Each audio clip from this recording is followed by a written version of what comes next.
Hello, everybody out there in YouTube land. It's your T-shirted historian with another unboxing. So I just got in the mail my copy of the Cyberpunk Edgerunners game, and I haven't even pulled it out of the box yet. So why don't I go ahead and do that? Might be able to just tear this sucker. The box is so big, I cannot get it underneath this camera, so bear with me for a moment. I gotta say, I'm actually pretty excited about this because, you know, as much as I love Cyberpunk and I love R. Talsorian, I think it was kind of a big mistake for them not to capitalize on Cyberpunk 2077 and release the 2077 setting instead of the red setting. But I'm not in charge of that company, so we deal, you know? But I'm glad at least that the success of the Cyberpunk Edgerunners anime enabled this to happen. So now we have this.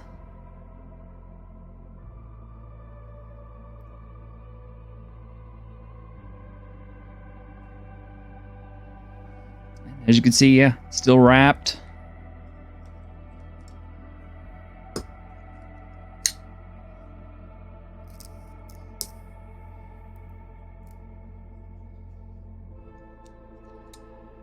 My guess is anybody in the UK is probably not going to be happy about this because my understanding is that boxed products like this incur VAT shipping, so probably going to be more expensive. Although,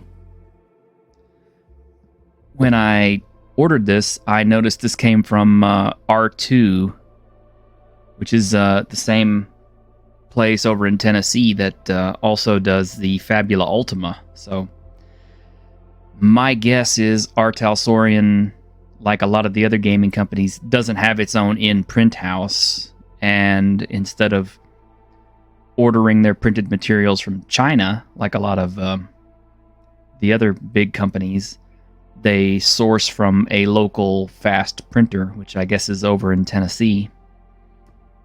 And that's, you know, I guess that's good.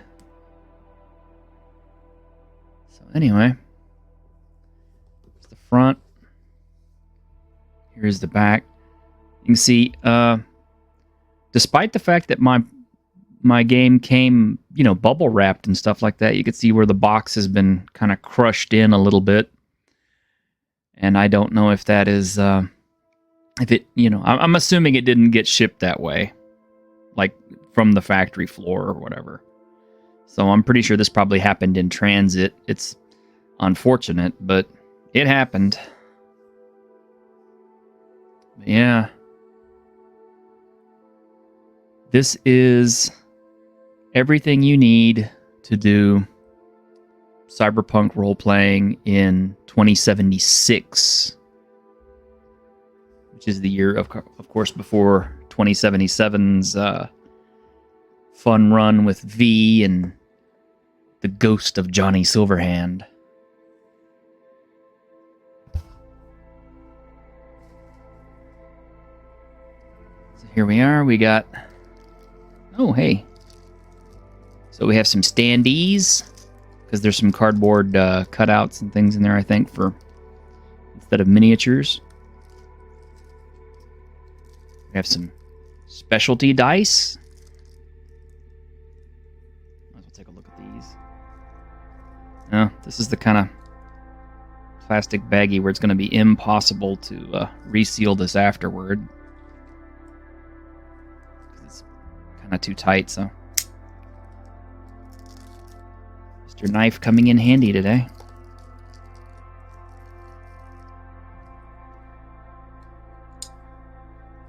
And the standees are also in a bag that can't be resealed.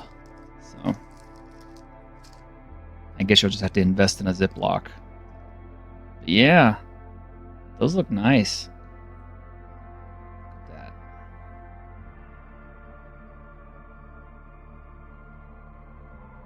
So you're all ready to go. And that is the 10 on the dice. That's the 1.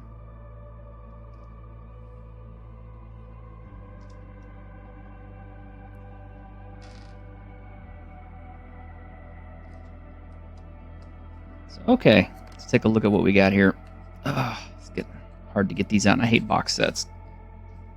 So what's in this box?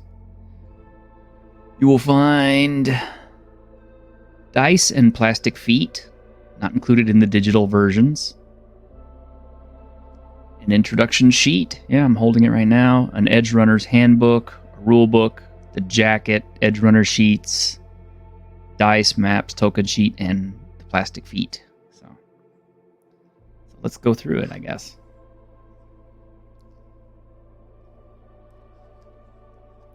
So this is our Edgerunners handbook.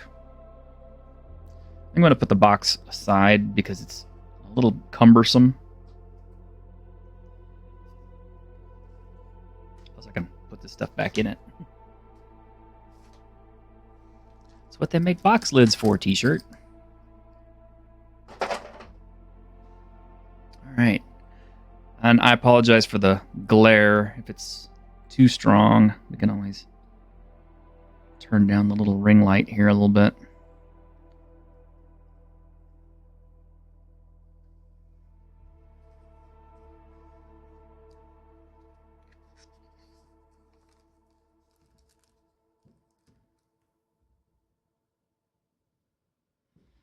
Real nice.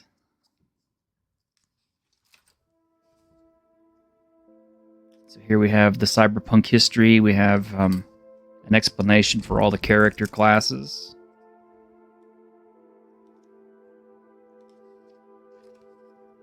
A little bit in here by Maximum Mike Pondsmith.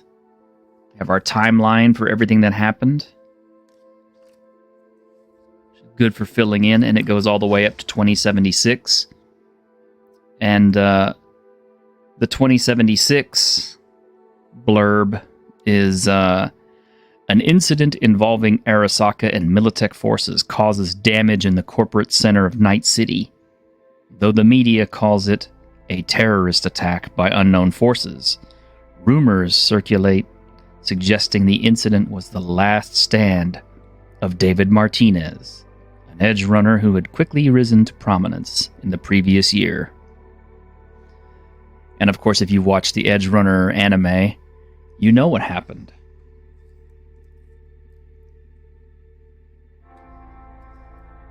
And believe me, I wanted to use some more iconic music for this, like, you know, the main song for Edgerunners, but because of the fact that the copyright on stuff keeps getting hit, I had to go with kind of the generic 2077 in-game music. So my apologies. Don't let it distract you too much. Here we talk about all the different types of cyberware. Cyberpsychosis. Nice picture of our buddy Atom Smasher.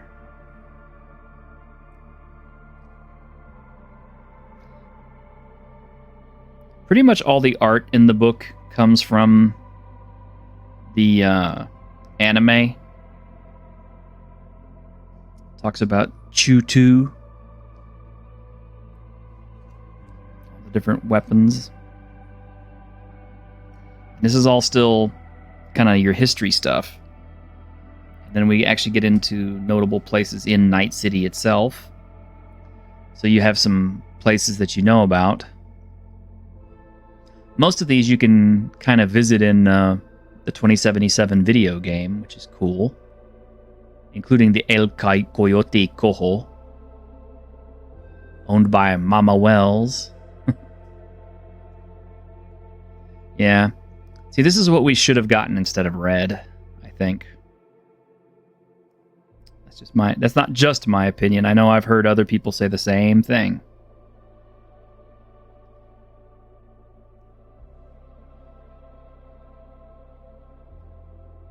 Describes all the different gangs that are there, which of course, you know, anybody who's played the 2077 video game is going to recognize. The Mox, the Scavs, the Tiger Claws, the Valentinos, the Voodoo Boys. Talking about fixers, and yes, they mention some of our favorites. Well, they mention all of our favorites from the 2077 video game. Actually, so much of this stuff was in the 2077 video game that they honestly might as well have just set all this stuff in 2077. Because we have blurbs on Dakota Smith, El Capitan, Rogue Armendariz, Padre, Wakako Okada. You know, all pretty much the fixers that you can talk to in the 2077 game. They do talk about REO Meat Wagon, which is something that you don't see a lot of in the other stuff. It does talk about what you eat, where you live, how you get stuff. So this is a really good primer for people who haven't played the game. Like, if all you had ever seen was the anime and you had this would be good for you. And it's good for you even if you haven't watched the anime. If you've played the video game, you probably know all this stuff already just from playing it. We have all the backstories on all of the Edgerunners crew from the anime. And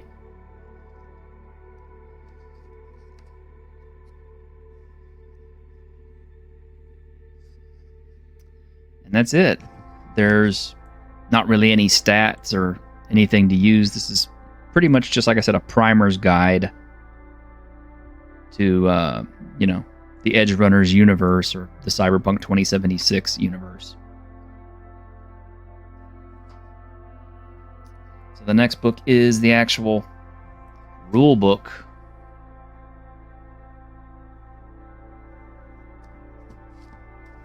Here's where we get all of our meat for playing the game itself.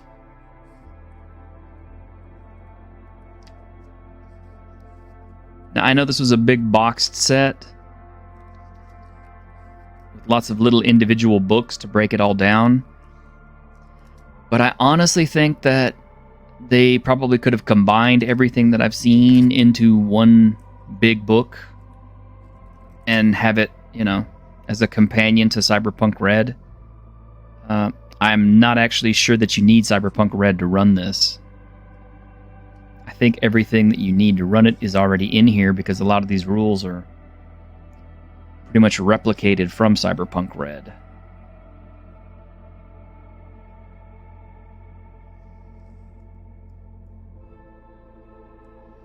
But it is in that green and yellow scheme instead of all the red and gray that they used in the Cyberpunk Red book.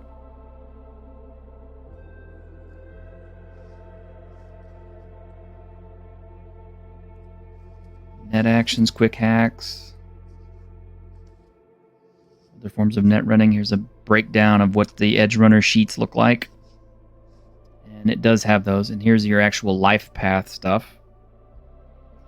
So you can either roll or you can choose. And it's actually pretty robust. I honestly wish that they had more stuff like this in every game.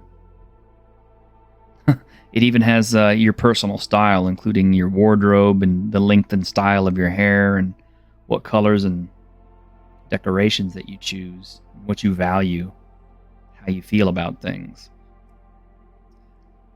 I like stuff like this because it emphasizes that you are playing a character and not yourself in the game, which is as it should be.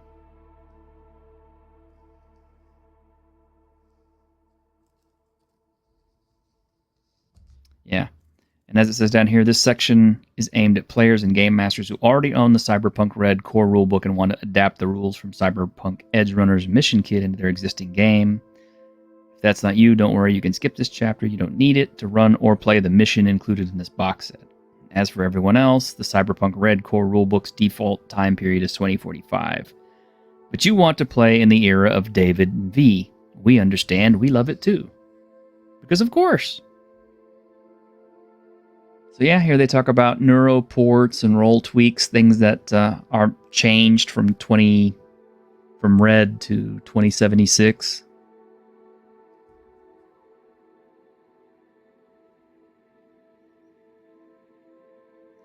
Talks about the quick hacking and the quick hacking rules. Humanity loss and gain from cyberware.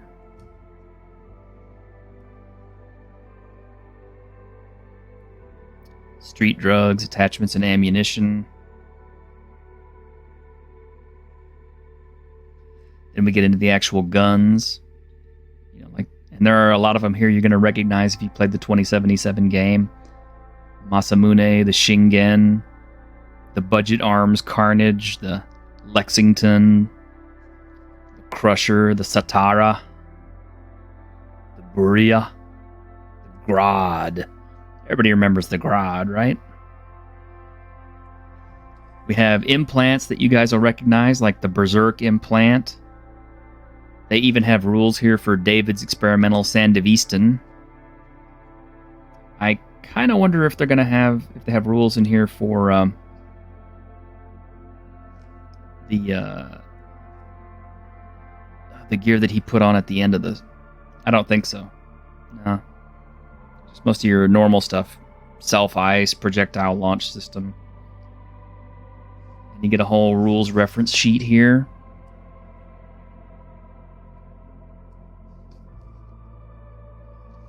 Has a little quick rules for all the guns.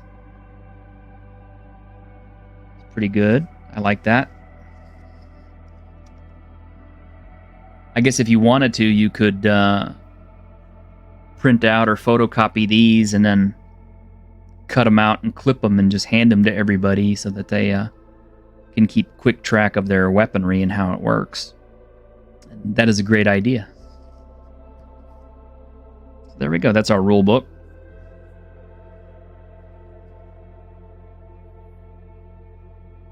And the next thing is the jacket. And it's a thicker book than the other ones, I think. This, I am presuming, is the entire adventure that revolves around David Martinez's jacket, which, was his mom's coat.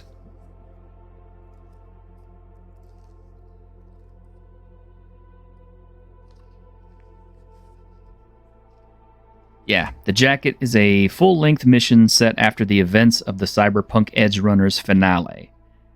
We've designed it to be a fun follow-up to the anime. In it, you will visit some iconic locations, meet a few familiar faces, and carve out a new story in Night City. So there you go. This picks up where the anime leaves off.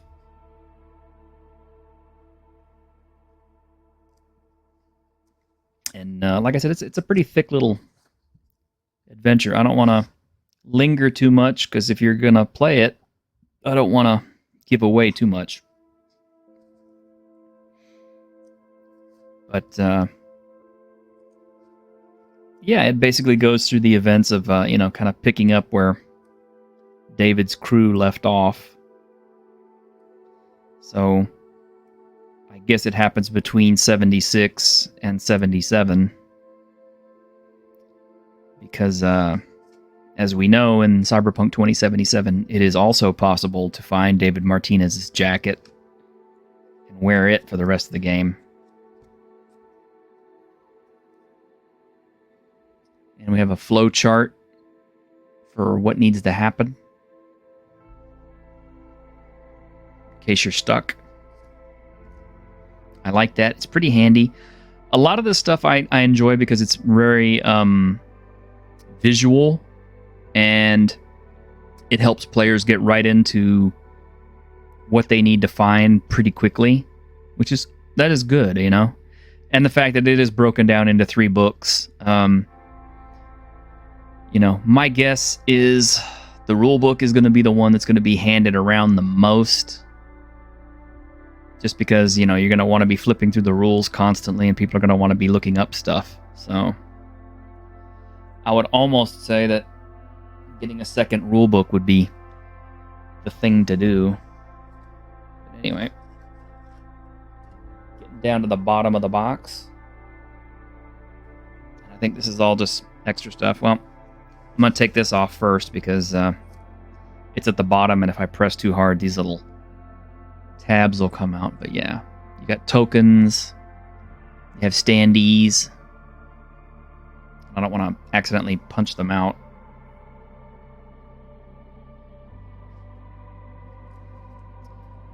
But here we have all of the pre-gens, and these are all nice. They're on glossy. They're 4 pages each, which can kind of seem like it's a little daunting for a new player. You know, you're a brand new player and somebody hands you this, you know, leaflet that's got 4 pages of stuff, and you're expected to know what all this stuff means.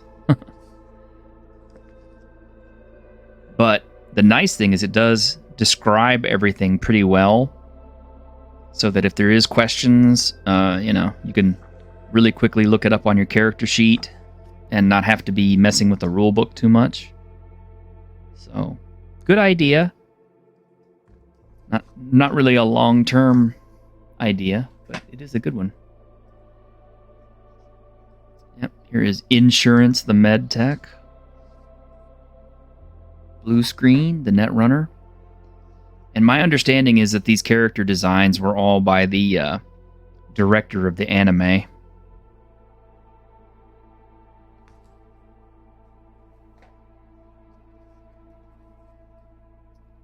Wrench, the Nomad. Pretty cool looking. Thorn, the Rocker. It's a rocker boy.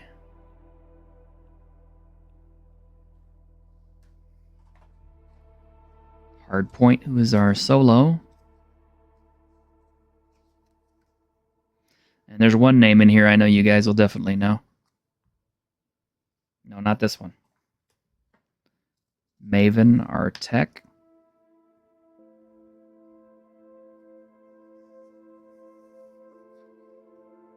No.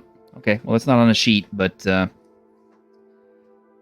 I can tell you that in the book there are stats for Atom Smasher.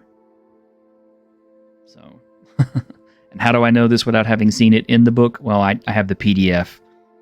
Incidentally, it doesn't look like the PDF is included in a downloadable format for this. I'm not sure yet. I mean, I may have to eat my words on that. I'm gonna have to look through the material a little bit more closely. But I did not see a download code for the PDF.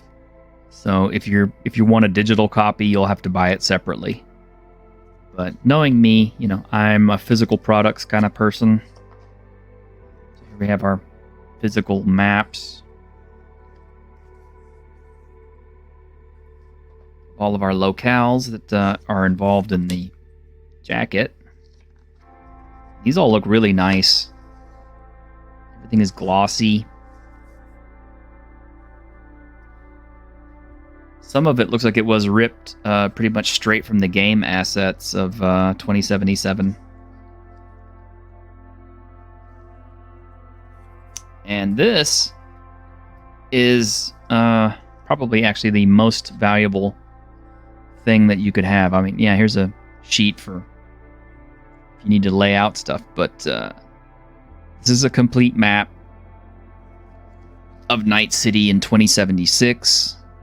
Which coincidentally also works with 2077. And yeah, we have all the routes and everything listed.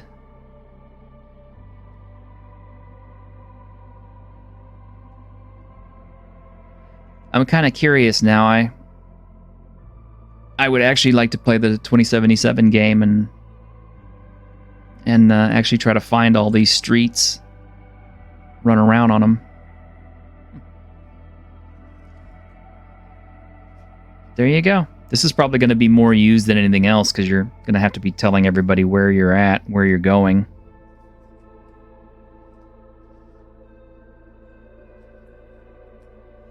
But there we go, guys.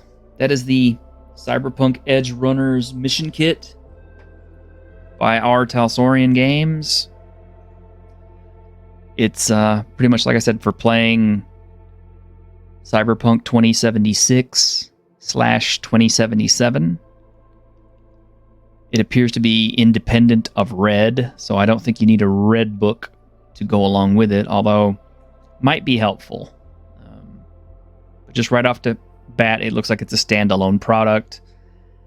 And to me, it seems like it's an introduction to Cyberpunk 2077, 2076, and Red. You know, like it's designed to pull people in who only saw the anime and don't know much about the game outside of that. Which is fine, because honestly, I prefer the 2077 setting over the Red setting myself. And that's probably just because of the fact that having played the video game so much, I am more familiar with the 2077 world than the Red world, even though, you know, I don't know how much has really changed between 2045 and 2077. But there you go. If you want a copy, you can get it from the publisher. I'll put that in the description box below so you can find it. If you just want a PDF, I will also put where you can get the PDF. But thank you very much for hanging out with me today. I hope you enjoyed this little unboxing video. We're coming in right at under 30 minutes. So there you go. Just kind of something to supplement your day. Would I recommend this? Yeah, honestly, I think I would. Because like I've said, I think they made a mistake by not giving us 2076, 2077 to begin with. Because dropping those right along with the game would have been absolutely perfect. You could have just picked up the story right where V's leaves off. Or if you wanted to run a concurrent story along with V's story, you could have done that. I'm not sure why they chose to do Red over 2077, but this kind of rectifies that a little bit. So, you know, and I guess R. Talsorian made their money off of me because I already bought the Red box set and book. So, and here I am buying this box set again. So there you go, guys. Thank you for hanging out with me, the T-Shirted Historian. Hope you have a good day, and game on.